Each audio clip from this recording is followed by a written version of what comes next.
dear viewer, welcome to my Photoshop tutorial. My name is Micheal and today we are going to look at Photoshop basics. Let's launch our Photoshop. Then we are going to roll through the Photoshop basics in two phases. Part 1, create a new document. Here are the preset details of the document. Let's name the title as Micheal. Then the size, we are having options which are pixels, inches, centimeters, millimeters, points and pickers. I will use centimeters at the moment. Let's give a document 17 width and 5 height, and then under the orientation we are going to select portrait. The resolution, label them 300.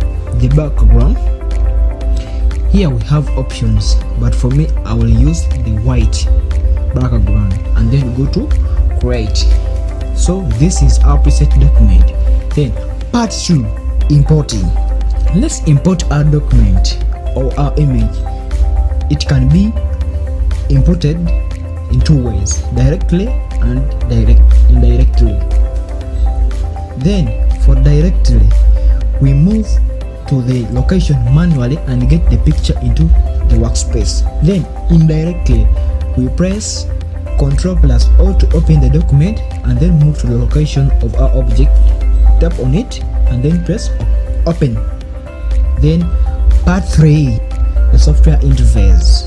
In the software interface we have the tools panel, and then there are details of the document in the right, and if the details you want are not there in the software interface, go to the Windows panel and then mark on it.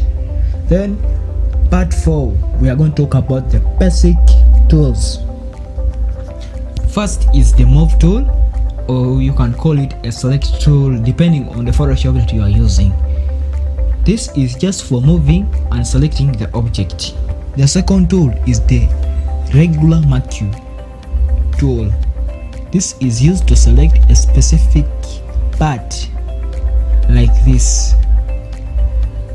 After selecting, press Shift plus Ctrl plus I, or move to the select panel, then select inverse. Just this is to select or to inverse the unselected part.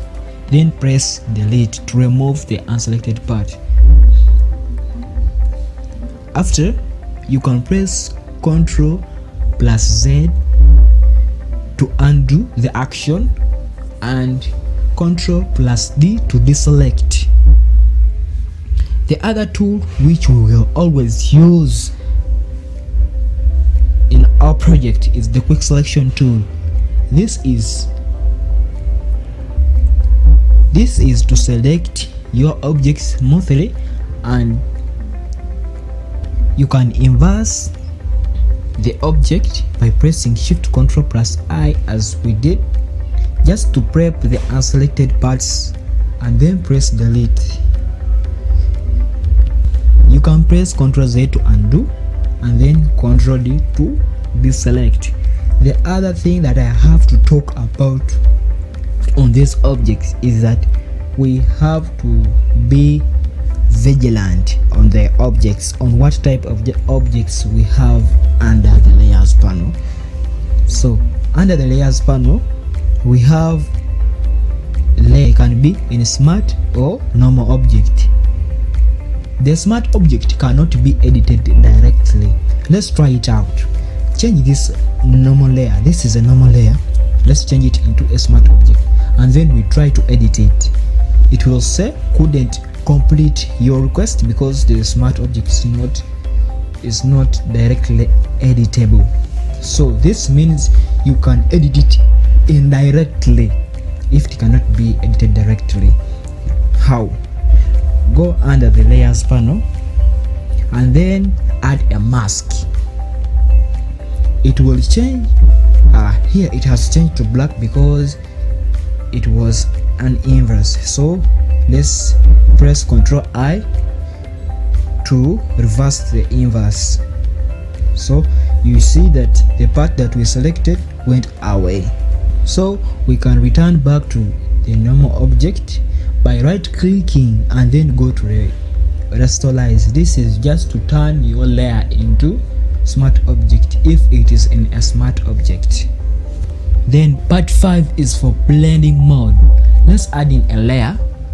Go to blending mode options. So when you go to the darken, you see how the two objects blend together. Let's check on color. This is how it will look. Then just select what is best for you under these options. Still under the blending mode, we have adjustments. Then you can use the curves to adjust the lighting of the image. There are very many options. Let's select the gradient. Select your gradient, then go to color, go to green, and then this is how it will look.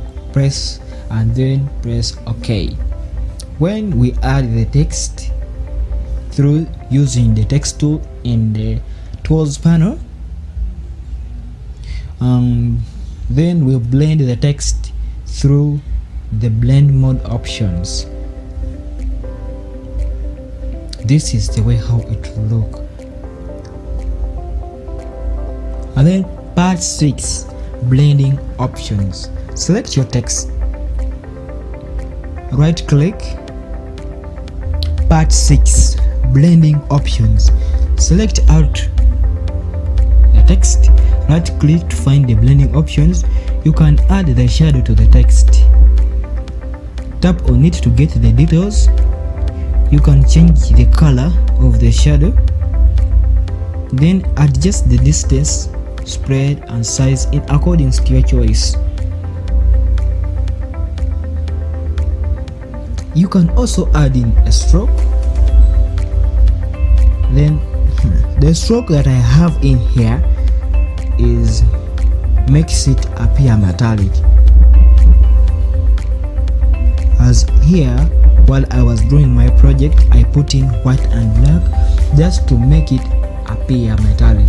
I tried to put in white and black to bring out that expression of metallic, but you can change it into different color. You go to options, select here color, then let's change it to white, and then this is how it will appear. The text will now have a white stroke. Then the last part, which is at part 7, is exporting, which is our last part. Go to file, left click, go to save as, then save on your computer. Name your document, select the location. You can select the location of your preference, then change your format and then press open and now save. The format, leave it large just to stay with your original quality of the object. So if you want to view your document, you can go move to your location where you saved it, and this is how it appears. Alright, thank you for watching my video.